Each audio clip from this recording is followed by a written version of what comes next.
Bueno, nos metemos en este espacio en Tarea Fina porque hoy, a raíz de lo que estaban hablando la mañana en Wake Up, tenía que ver con el patronato de liberados, pero Sí. me hizo acordar, porque en un momento hablaban de los conflictos que sucedían o que llevaban a los grupos de aquellos hombres que tienen conflicto con la ley vinculados a delitos de violencia de género, y hablaban de las tareas de cuidado. Sí. Y de el trabajo no remunerado. Y me acordé que hace un par de días atrás la Comisión Interamericana de Derechos Humanos, particularmente la Corte Interamericana de Derechos Humanos, se pronunció en relación al cuidado y dijo que es un derecho humano y que tiene que ser garantizado como tal, y esto me abre la puerta para después empezar a presentar algunos datos.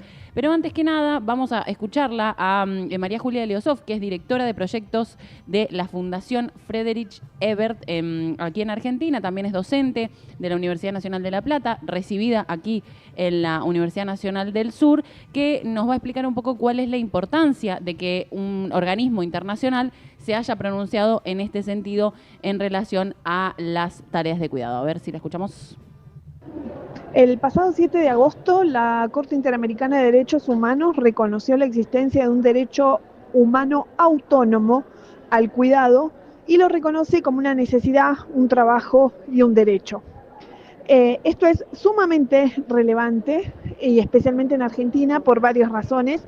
En primer lugar, porque esto surge como respuesta a una consulta que hace el Estado argentino en enero del 2023, donde le pregunta a la Corte Interamericana a ver si se puede expedir, tomar nota respecto a si el derecho humano, el cuidado es un derecho humano, respecto a si el cuidado es un trabajo, si es una necesidad y, bueno, como bien decíamos, es un derecho. La resolución de la Corte fue muy positiva.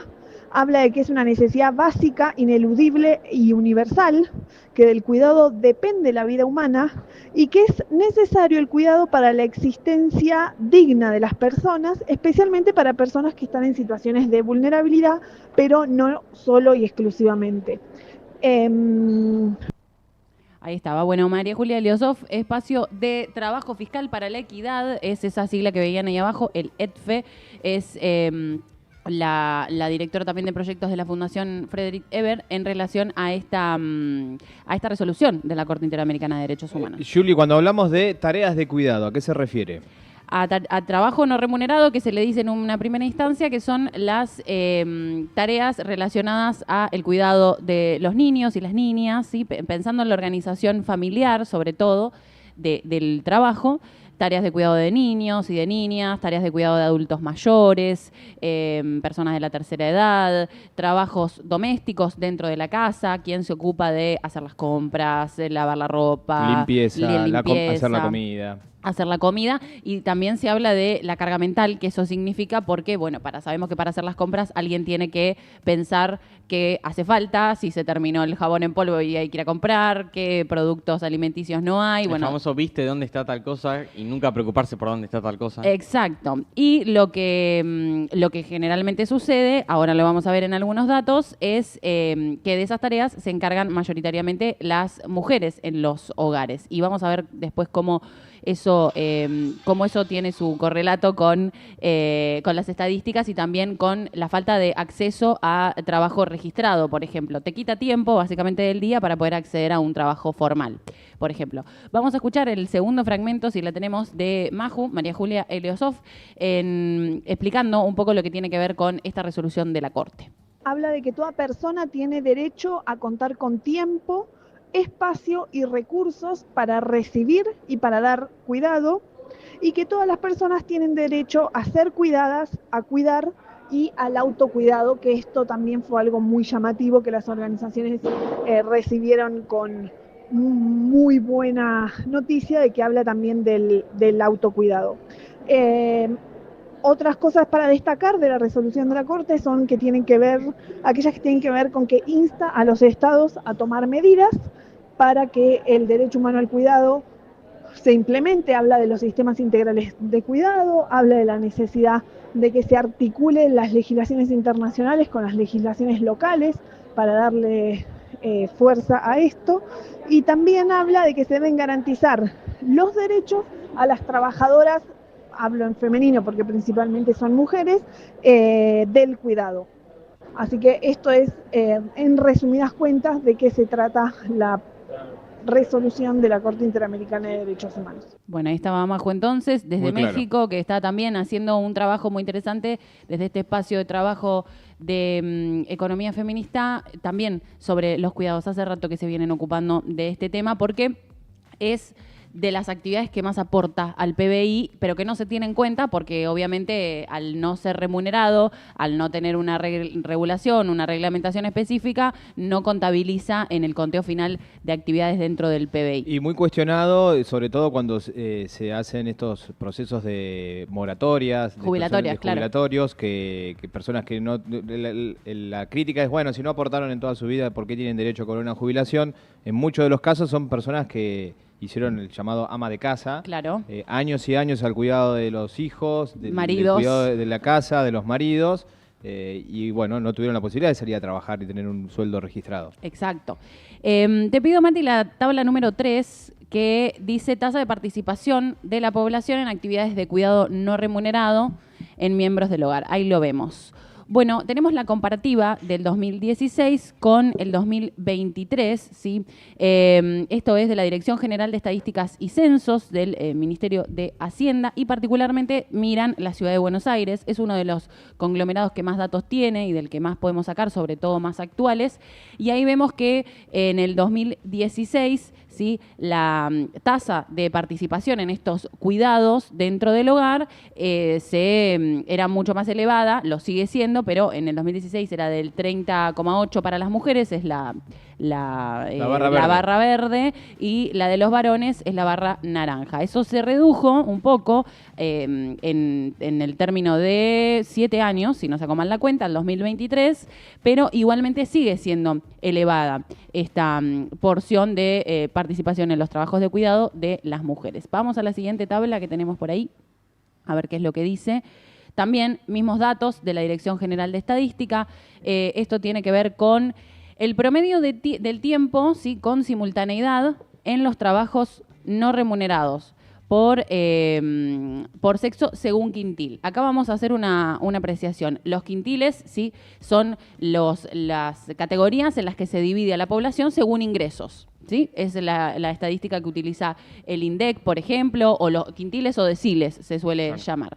El primer quintil es aquella porción de la población que menores ingresos recibe. Y en este caso el quinto quintil es la población o el sector de la población que más ingresos recibe. Y allí se nota en la primera tabla que aquellas mujeres del primer quintil, o sea, las mujeres que menos recursos tienen, destinan casi 8 horas por día del tiempo, sí, en simultáneo para tareas del hogar, en relación a los varones que destinan 4 horas 18. Y eso se reduce en la medida en la que, obviamente, van adquiriendo mayores ingresos. Siguen las mujeres del quinto quintil, digamos, teniendo una ocupación en las tareas del hogar bastante más por encima de los varones, pero eso se reduce. Básicamente pasa de casi 8 horas a 4 horas y media. ¿Por qué? ¿Por qué? Porque tienen la posibilidad de remunerar esos cuidados, de pagar una niñera, de pagar una persona que haga los trabajos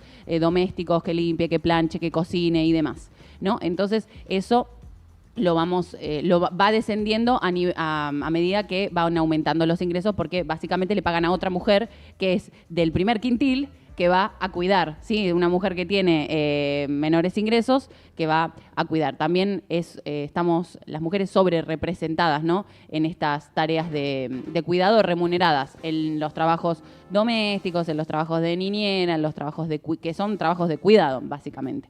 Y después en la segunda tabla vemos el promedio del tiempo, ¿sí? De trabajo no remunerado según la ocupación.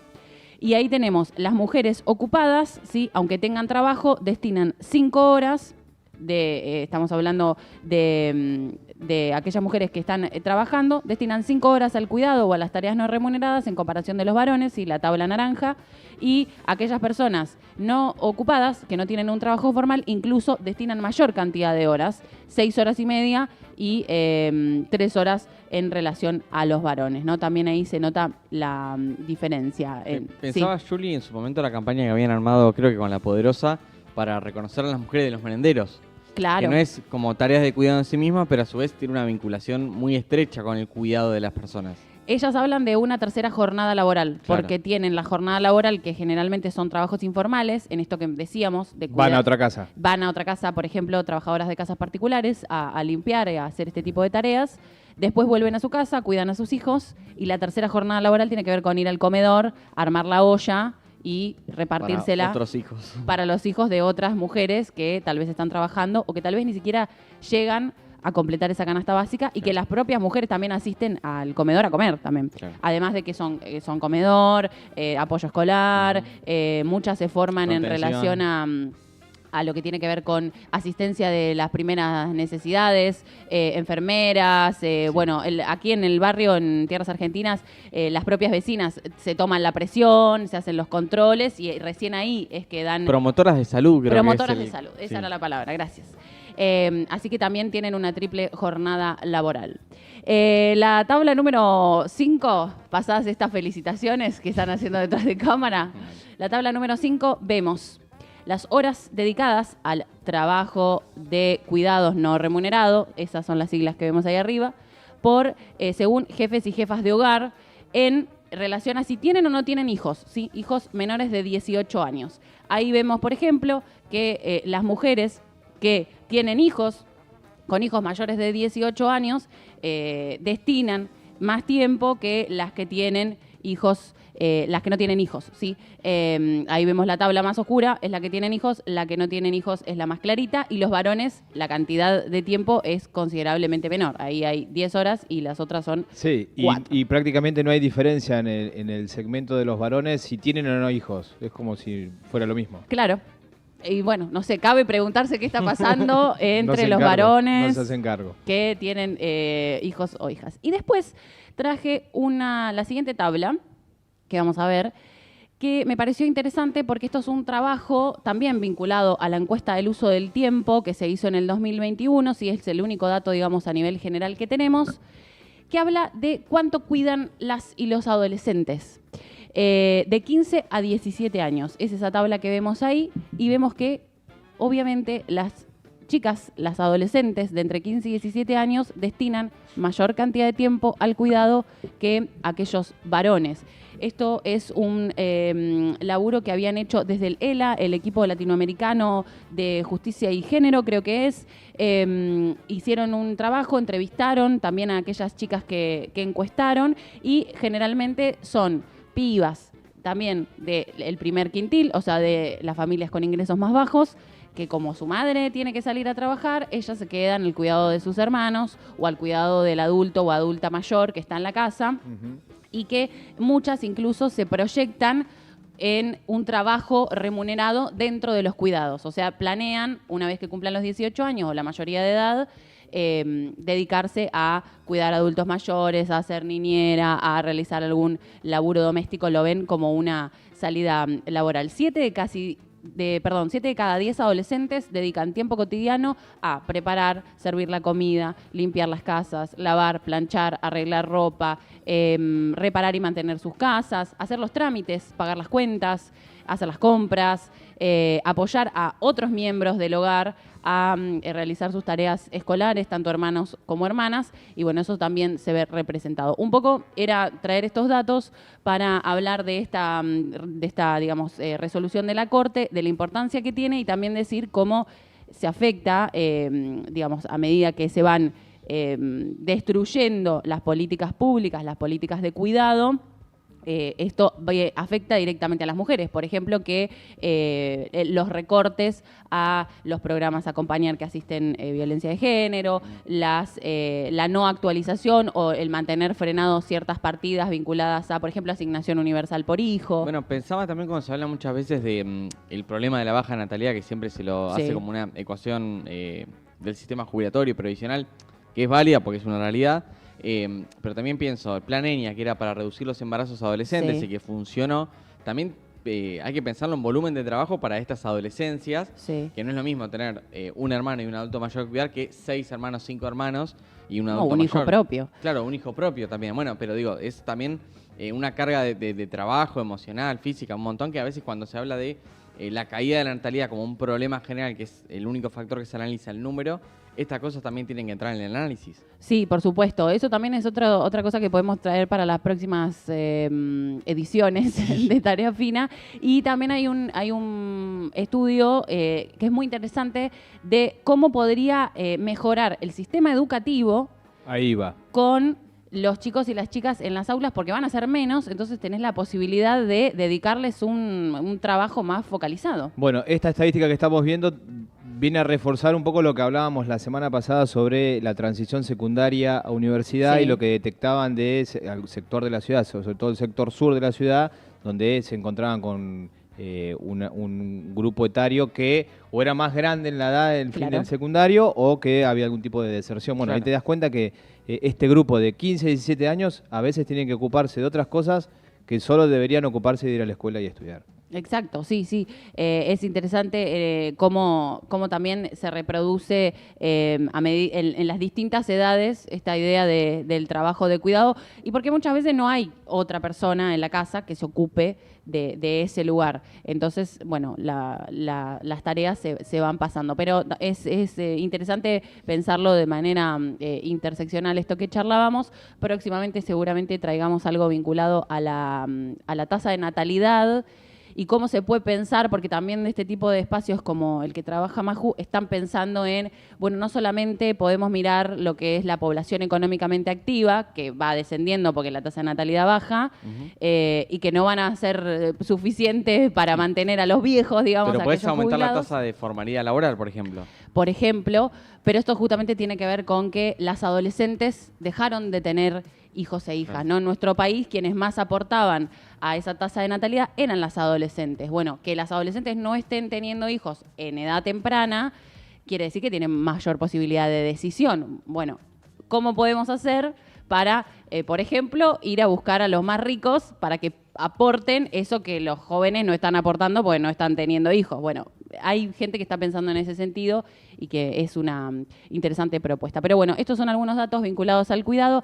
Hay muchos más y también con este reclamo de que se realicen encuestas y datos. Solamente tenemos una encuesta que es del 2021, formal, del uso del tiempo y que se pueda medir, porque necesitas la comparativa. La EPH va casa por casa, pero mide la cuestión del hogar. Necesitas varones y mujeres para tener la comparativa del dato. Así que también el reclamo de muchas organizaciones tiene que ver con encuestas.